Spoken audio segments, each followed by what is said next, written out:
साल में आपने अच्छी बुरी हर तरह की जानकारी आपने जी न्यूज पर दी देखी है, लेकिन आज हम आपको कोरोना काल के कुछ सुपर हीरोज से मिलवाने जा रहे हैं। उनकी प्रेरणादायक स्टोरी हम आप तक पहुंचाएंगे कि कोरोना काल में कैसे ये सुपर हीरो सब कुछ भूलकर सिर्फ लोगों की मदद करने में जुटे हुए हैं। पहले कुछ आप तस्वीरें देखिए। झारखंड के लातेहार की तस्वीर है। गरीबों को खाना बांटा जा रहा है। जिन लोगों के पास खाने को भोजन नहीं, उन्हें मदद पहुंचाई जा रही है।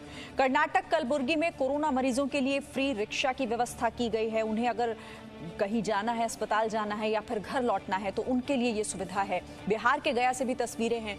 मुफ्त ऑक्सीजन सिलेंडर सप्लाई किया जा रहा है। और कोलकाता से तस्वीरें जो होम आइसोलेशन में हैं, यानी जो जिन्हें कोरोना है लेकिन वो घर पर ही जिनका इलाज चल रहा है, उन्हें भी खाना पहुंचाने की व्यवस्था की जा रही है।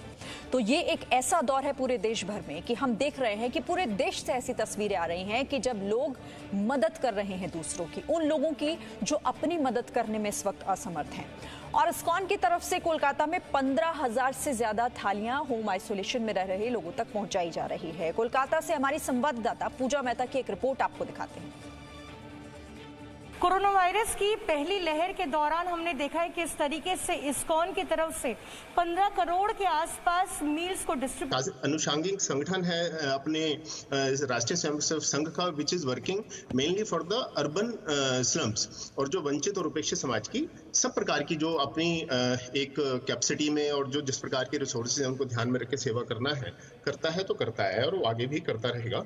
तो इसी क्रम में इस बार जो ये कोरोना का जिस प्रकार का संकट खड़ा हुआ, अगर हम पिछली बार का देखें तो पूरे देश में करीब 86,000 स्थानों पर करीब 12.5 लाख स्वयंसेवकों ने मिलकर के इस काम को आगे चलाया।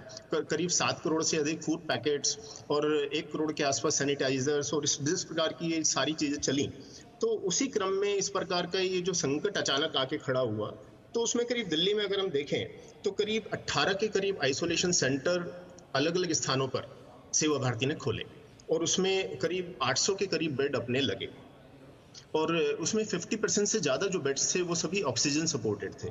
इसी प्रकार से चूंकि अब सभी लोग वहां नहीं आ सकते और बहुत बड़ी क्रिटिकल पोजीशन हमने अपने मरीजों के साथ देखी, अपने परिवारों में देखी, तो उसको ध्यान में रख के ध्यान आया कि भाई ऑक्सीजन को जन जन तक ले जाना पड़ेगा।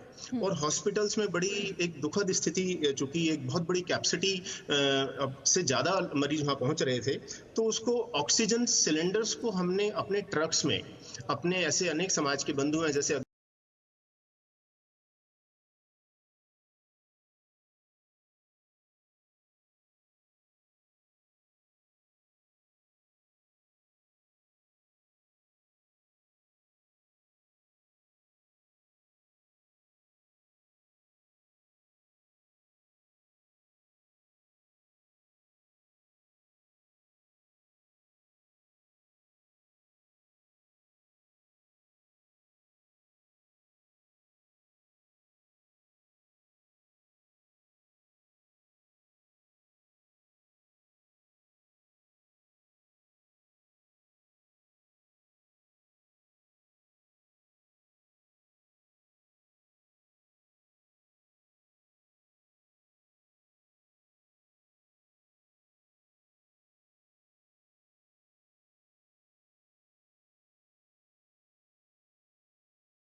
पहुंचाया गया।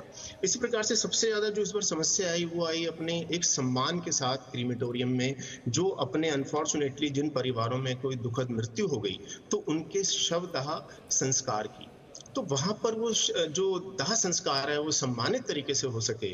और चूंकि बहुत बड़ी सब लोगों को सामने देखा कि परिस्थिति ऐसी थी कि अपने लोग भी उसमें नहीं जा पा रहे थे, तो उसमें सब प्रकार का उनका सहयोग करना, और वहां दिन रात 24/7 हमने देखा कि किस प्रकार की वहां पे चीजें हुई।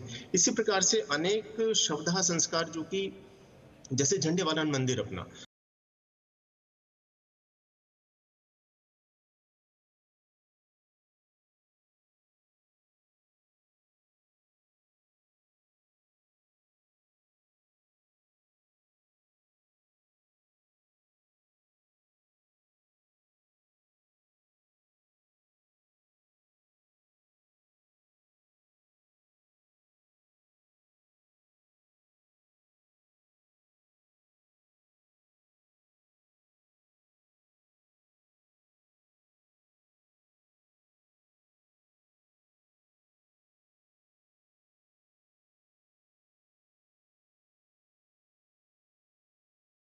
हैं उनकी पहचान की जा रही है। उनके लिए करीब हमने 2500 ऐसे परिवारों की अभी तक सूची हम बना चुके हैं जिसके अंदर की कोई कमाने वाला ब्रेड विनर नहीं रहा। तो परिवार का खर्चा कैसे चलेगा, तो कैसे उनको एक आर्थिक रूप से और एक लॉन्ग टर्म में मदद की जा सकती है। उसमें परिवार में कोई ऐसा हो जिसकी नौकरी लग सकती है तो उसकी सूची बना रहे हैं। इसी प्रकार से जो बच्चे अनाथ हो गए तो उसके लिए एक लीगली जो हमारा फ्रेमवर्क है उसके अंदर रहते हुए किस प्रकार से उन बच्चों को हम संभाल सकते हैं वो देखा जा रहा है। इसी प्रकार से बहुत सारे बुजुर्ग अकेले रहते थे, एक रह गया कोई या दो थे, तो बच्चों की किसी की डेथ हो गई और बुजुर्ग अकेले रह गए तो वो अनाथ हो गए।